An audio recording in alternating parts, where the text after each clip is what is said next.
After about 2 months of being off this thing, after about 3 months being off this thing, I'm back. Hey folks, what's going on? Brendan again with a brand new video showcase. We're going to talk about a couple of times. My hair's going nuts because I took a shower. We're going to talk about a couple of things. First off, I do want to apologize for not being on for a while. There was nothing really for me to talk about. Doctor Who's on hiatus right now for until next year, goodness knows, until Christmas special, excuse me. I like WWE Raw's been pretty good. And I loved WrestleMania. I thought WrestleMania was pretty cool, but I did think NXT was pretty freaking awesome. And then Friday stuff starts popping, and Thursday night, Friday morning stuff starts popping, and so we'll get into that in a moment. I said, you know what? It's about time to do a new video showcase. Plus, a couple of my friends are like, when are you gonna do another podcast? Well, I guess this is a podcast. So the video showcase podcast is what we'll call it for right now. So if you guys can think of a cool name, I like video showcase podcast. So we'll go with that. We're gonna do some Pokemon news. We're gonna talk about what the rating for The Killing Joke, the upcoming Batman the animated movie, The Killing Joke, is gonna get. We'll do a little retrospective of Buffy the Vampire Slayer, and what else do I want to talk about? We'll talk about people ripping on the Batman vs Superman movie. We're not gonna go into anything right about. You know me, I keep it to a minimum and stuff that. And we'll also talk about Tales from the Crypt and what's going on with Tales from the Crypt, which is really good. And we'll talk about do I think Supergirl will have a second season? First off, we'll get into my favorite story of last week, which was that Pokemon's gonna get live action. I'm so freaking happy. As you guys know, I am a huge Pokemon fan, and I cannot wait to see what's going on here. And I've been saying ever since the first movie, ever since the TV show came out in '99. My phone is blowing up, by the way. My phone has got tweets coming in and stuff asking, Reddit, what do you think about this? What do you think about that? I hope people will tweet me and stuff that. It's always nice to talk to people. I love talking to people. It's such really cool. I'm getting to my Pokemon news here. The headline is, this is for DarkHorizons.com, so please give them all credit. Legendary tap to win Pokemon film rights. Top secret auction for the film rights to the Pokemon franchise is nearing completion as Legendary Entertainment, Warner Bros. Studios, and Sony Pictures are all said to be vying for the property, according to THR, The Hollywood Reporter, so I give them lots of credit. The Pokemon Company, the Japanese group that manages the rights to the franchise, has been courting Hollywood to launch a big-budget live-action movie based on the property. Legendary, now a division of China's Dalian won the group. Please forgive me if I got that name wrong. I'll get fixed right here a little bit. I just got a shower, like I said. Diane won the group. Excuse me again for butchering that name if I did. Has emerged as a potential victor. However, a Chinese company acquiring a beloved Japanese property could raise a stir. Considering the chilly political climate between the two countries, especially in cultural circles. China effectively banned Japanese products for 3 years. A ban only recently lifted. Nevertheless, the Pokemon franchise remains of great value. The company behind the grant generating an estimated $1.5 billion per year in revenue for the property. This is me going off why I think about this. I think this is one of the best things that this property could see. The show is still on TV. It's still very popular. It's still making money hand over fist. They're still making video games. They're still doing the comic books as far as I know. I know they're still releasing animated movies. I haven't seen them for a while. I remember watching the first 4 or 5 of them. I got to see the first 3 at the theater and stuff like that back in 99, 2000, 2001, I think it was. And that was right before the Warner Bros. Studio shut down. Who do I think should get the property? Who's got the professionalism? Who's got the experience? Warner Bros. Studios. You might as well give it to them, because I remember back when Kids WB was doing these things, and I would love to see him happen again. I think that would be a great idea to do. And what do I think? And not only that, but they've also handled the Harry Potter franchise. They handle, those comic book franchises, which Batman vs. Superman I think was one of the best movies of this year. And not because it was they follow each other, because it was faithful to the source material, no matter what the critics say. If you don't want to believe the critics, ask a fan, because usually if they're a true fan of this movie, of comic books, I'm a big fan of comic books. See, there we go, I had to lift that up, guys. I like anything good comic related. I haven't seen Deadpool yet, because I was sick when it came out. That's why I didn't do a video showcase podcast for a while. And thank you guys for being patient with me for not doing one. But yeah, like I said, excuse me, I just try not to sneeze, I'm sorry. What else could I say? I like that they've handled the Harry Potter franchise. They handled, Warner Bros. Did handle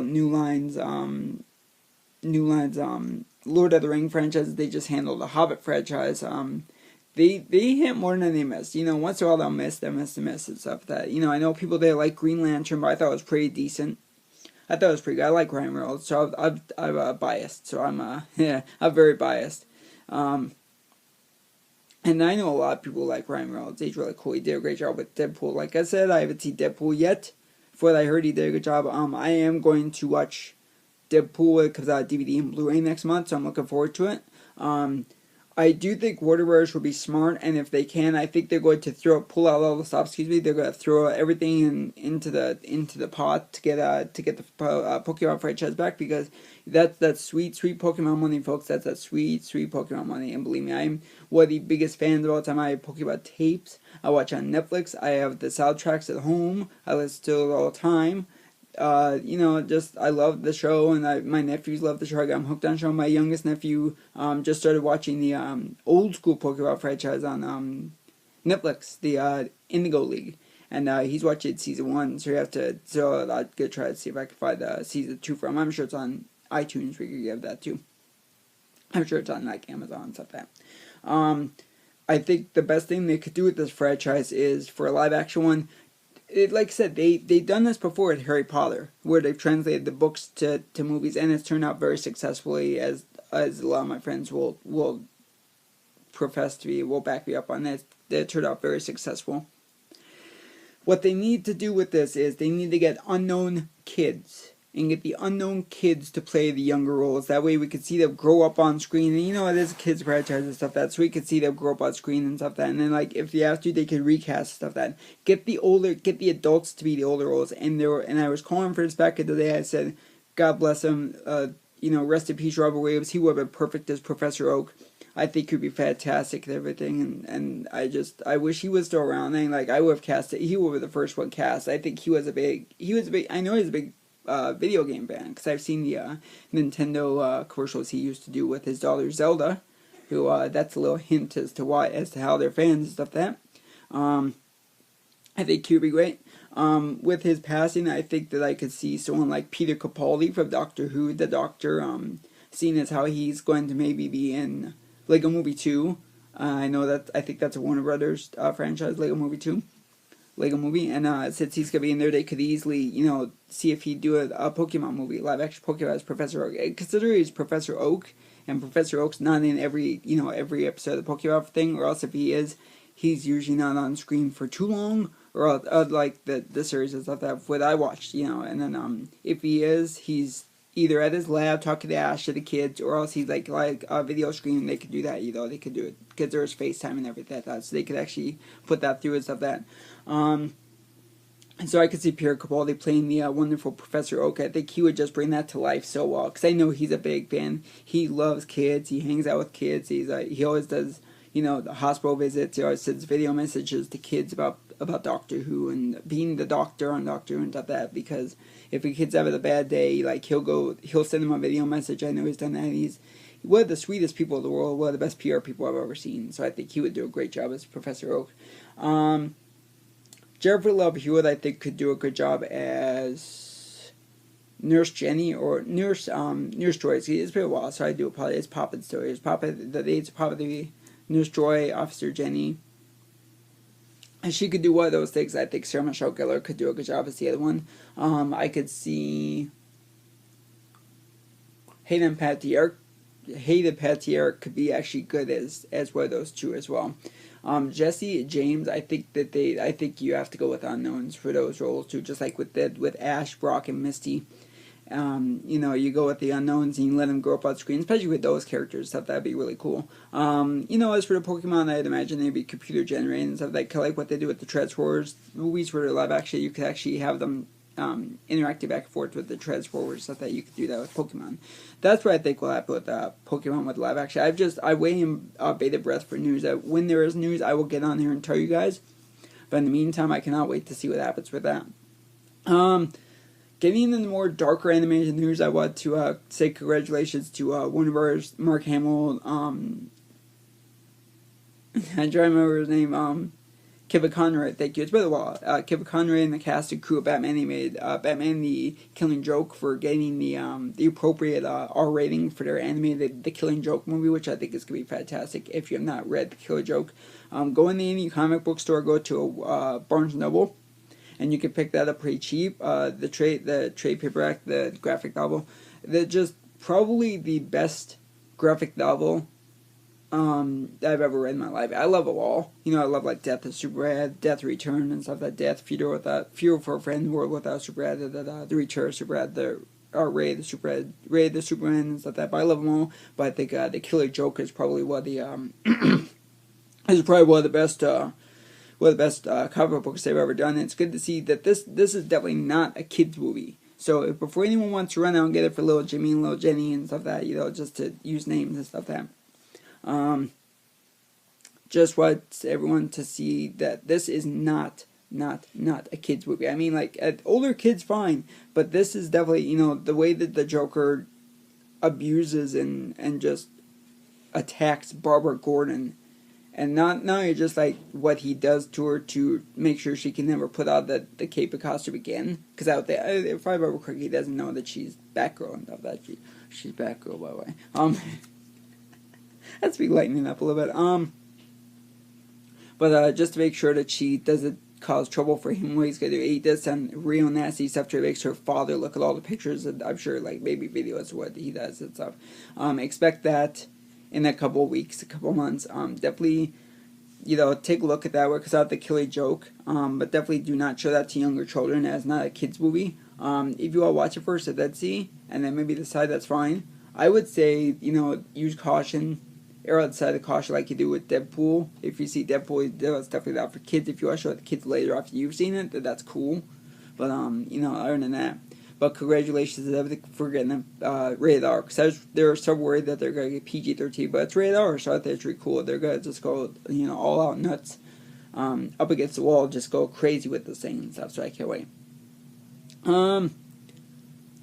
Tales from the Crypt, we talked about this a little bit, one of the older videos, that they were rebooting it, and it looks like that I was against it, so I got a little better with it, because now they're apparently going to have the Crypt Keeper in the things. The Crypt Keeper will be a part of it, so I'm very glad to see that. It looks like TNT's taking the right track with this. It's going to be a whole genre night, kind of like what they do with a lot of their stuff, where like they put all blocks and stuff like that, so, and I think I just take stuff out of my phone, by the way. I think that's gonna be really cool and stuff that, you know, it's like, we'll see that. I do have a little bit of a bone to pick with TNT for, you know, they screwed up with Smallville. They screwed up with get stuff out of my bed there. They screwed up with Smallville really bad, and I'm just real tired of the programming that they do is, you know, phenomenal, but, you know, the fact that we have 4 or 5 episodes of Castle, 4 or 5 episodes of Bones and stuff like that, and then someone's like, well, they will show current shows. Well, the way they still show Law and Order Charmed, it makes no sense to me, so I don't know what they're going to do. Hopefully, you know, we got Smallville covered up on Hulu, which I like to talk about, which is really cool too, and I'll talk about that sometime too. So hopefully it'll be on Netflix sooner or later. So that's a good thing. The Crypt Keeper is going to be, excuse me, I had itch. The Crypt Keeper is going to be on Tales of the Crypt, so that's going to be very cool. What I also say to some of the people, and I heard about this, that people are going through Batman versus Superman, counting how many lines Henry Cavill says, and I don't mean any of you guys, I mean just like these people who are bored and know everything they do. That's just really sad that they really have to sink that low to make sure that people know that they don't like the movie. So they're counting the lines that Henry Cavill has, and then they're going back, and I don't mind that they go back and forth and goof it on the Superman Returns trailer, like honest trailers are, because they always goof out everything. But what makes me upset is the fact that you know, that these people have to go with it. Not you guys. You guys are cool. I appreciate it. Stuff that you guys, my friends, you know, I talk about everybody. Hi. We're all comic book fans. We don't, you know, take it that seriously. If we like so, we like so. But if we don't like so, I'll let people know about it. Excuse me, I got an itch. I was like, ooh. Excuse me. Ooh. Excuse me. But the fact that people are going so far as to count the amount of lines and words spoken by Henry Cavill, excuse me, it's clogged up my throat, is just really sad that they have nothing better to do than to criticize movie. That's the last way to criticize movie, is to count how many lines Henry Cavill, who is a great actor, as Superman, has to say in the movie. That's just really sad. And all I can say is that if you don't want to listen to the critics, that's cool. But for all these people who want to go, like I said, not you guys who watch our videos are really cool. I appreciate the love. Thank you very much.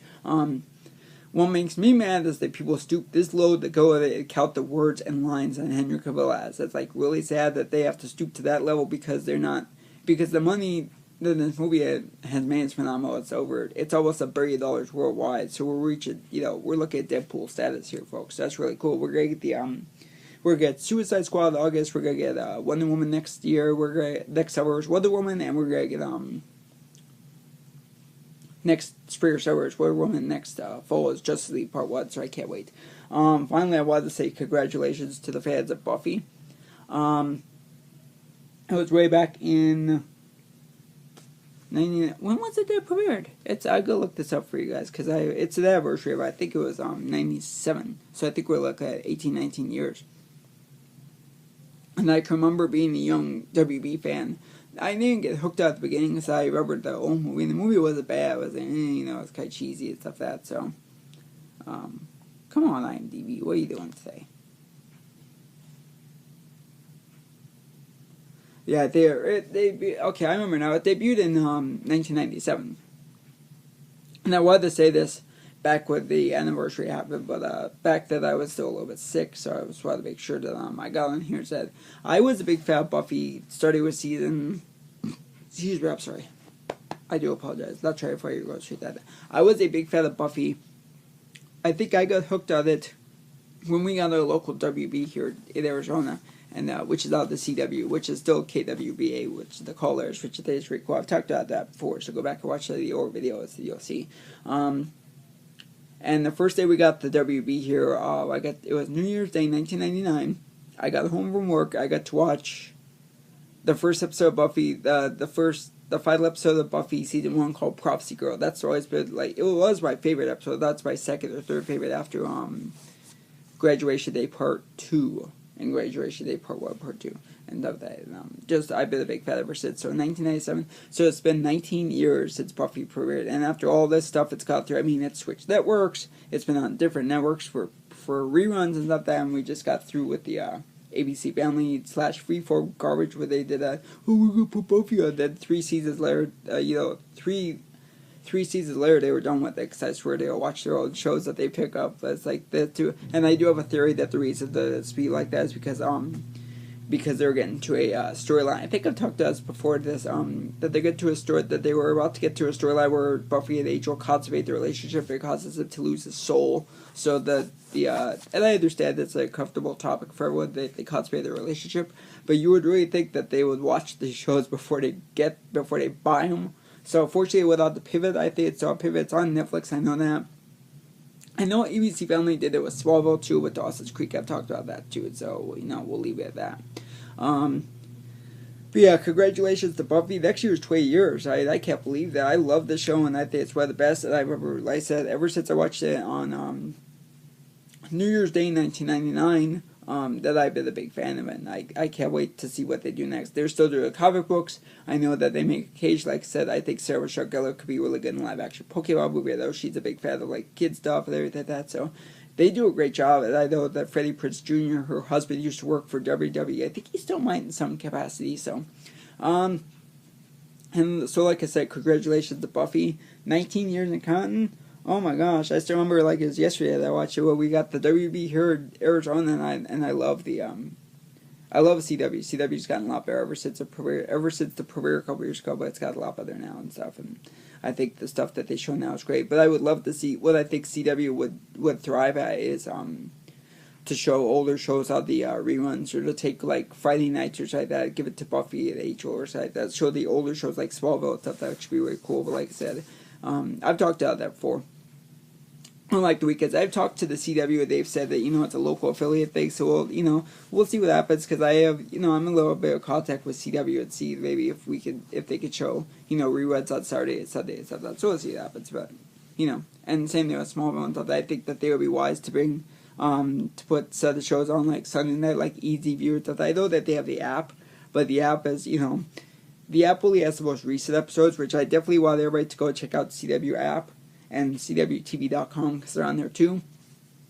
But congratulations to, I got a little bit of tangent there, so, congratulations to Buffy the Vampire Slayer, 19 years, it'll be 20 years next year, and I can't wait to celebrate that then. Listen, my favorite episodes are Graduation Day, Part 1, 2, Prophecy Girl, and Earshot's another great one.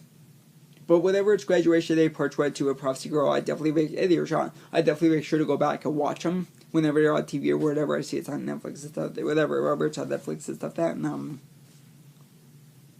had to breathe and take and swallow and stuff that. But I love the show. I think it's one of the best shows. I think it really did kick the WB up another notch. I think it helped become a big household name, the WB, with the events with the introduction of Buffy the Vampire Slayer. Keep in mind that Buffy was a last-minute substitution for a show called Savannah, which was a soap opera, which was just finishing up the second season. They were in the middle of the second season. It got canceled, which not a bad show either. You can find that online on YouTube. It's like where it's nice illegal, go legal sites. I'm always for legality, looking for legal sites and stuff to watch shows on. YouTube, I think, does have clips. I know they have a bunch of WB trailers. So Buffy, it was coming down to Buffy and Seventh Heaven, which was going to premiere first, and they picked Seventh Heaven, and Buffy got the mid-season premiere. And then ever since that happened, it just blew up like crazy. It was a critical darling for the WB until the very day it went to UPN. There was a darling for UPN. Just one of the best shows I've ever seen in my life. I'm a genre fan, I'm a horror fan. As you guys know, I'm the horror fanatic. And I just wanted to say congratulations to Buffy and everybody involved, cast crew, everybody involved. I love your show. Love Angel. Love, Whedon's great. Whedon's working on something called Avengers now. I don't know, I've never heard of something though. I just teasing. I love the Avengers. But that's what I wanted to say for my video today. And thank you guys for, again, I just wanted to add this additional note. I was very sick back in January and February, and that's why I did not record many videos. I've been busy about that, which is cool. Thank you guys for your patience, and thank you for asking when the videos to come back. I'm gonna try a new one every week from now on if I can. I'm also gonna try to do something called Video Showcase Blog. We'll call it the podcast, Video Showcase Podcast, Scary Bits, where I go back and look at horror movies I like. I'm not gonna do commentaries out because I leave that to the professionals like Chunky Larry is one of the guys I've talked to on Twitter, and Vincent Christian from TJF13, the Slasher Film Podcast, TJF13, the Slasher Film Podcast. Go check them out. And my friend Lee Sanders always does a good podcast, and Joe Cronin and all those guys do great podcasts. I'm not gonna do commentaries, but I'll do reviews of it and talk about why I like this one, why I like that one. Especially if anniversaries come up. I think we have another one coming up. I think this is the 30th anniversary of Jason Lives. A6. I think it was A6 was the 30th anniversary of Jason Lives. I'll have to look it up. I'm pretty sure Jason Lives came out this year, 30th anniversary. I know that's when you're you either like it, you don't, and that's okay, But thank you guys again. So I'm gonna work on that. It's hopefully gonna be called Video Showcase Podcast, Scary Bits, or little scares or something. I'll work on the title stuff. We can always change title. Thank you for saying you wanted these videos back. I appreciate it. I like doing these videos, and I like doing them for you guys. I like saying hi to my friends like Leah. I like saying hi to my friend Leah. I love saying hi to everyone. I love giving shout outs to people that I know and I listen to and stuff like that. And please go, check out my Twitter at Brendan Casholi. I'll try to put the link down below and stuff like that. But please go check my Twitter out. I love when people talk about Twitter, and always be positive with me. I like being positive. Go eat some macaroni and cheese. That's my trademark line. You guys remember since day one. If I can't always say it, I try to always say it. Go eat some macaroni and cheese. I'm gonna go have some pizza and some grapefruit juice. I'm gonna have some Dr. Pepper. I might just watch. I might just listen to some more video show. I might just listen to some more podcasts. So have a wonderful day. I will talk with you later. I'm gonna work on putting some of these up on YouTube as well. So have a great day. Thanks, guys. Talk to you later. Bye bye.